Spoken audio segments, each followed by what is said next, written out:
اعوذ باللہ من الشیطان الرجیم، بسم اللہ الرحمن الرحیم۔ کچھ لوگوں کو امجد بلتستانی سے بھی مشکل ہو گیا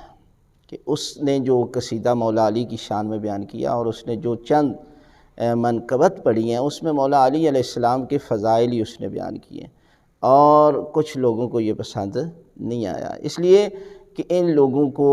مولا علی کا ذکر پسند نہیں ہے۔ ان کو چاہے امجد بلتستانی پڑھے یا کوئی شخص بھی مولا علی کا ذکر کرے گا تو ان کو پسند نہیں آئے گا، اس لیے کہ اللہ کے رسول نے فرما دیا، یا علی حبک ایمان و بغضہ نفاق،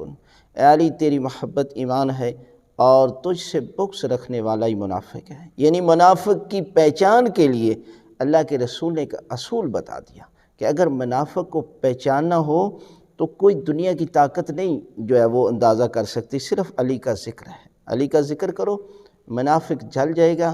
مومن خوش ہو جائے گا۔ اور جب امجد بلتستانی نے قصیدہ پڑھا تو آپ نے دیکھا کہ پوری دنیا پر لوگوں نے مولا علی کا ذکر سنا، تو اس کا مطلب یہ ہے کہ مولا علی کے چاہنے والے بھی بہت ہیں اور مولا علی کے دشمن بھی بہت زیادہ ہیں۔ لیکن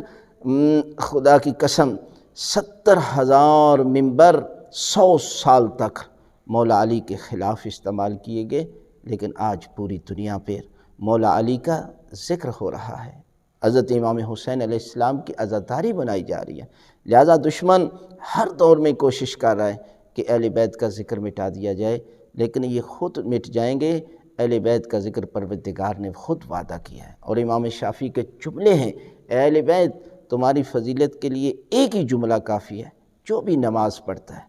اور نماز میں تم پر درود نہ بھیجے اس کی نماز نہیں پڑھتی۔ اور یہ اہل بیت کی محبت کو اللہ کی ذات نے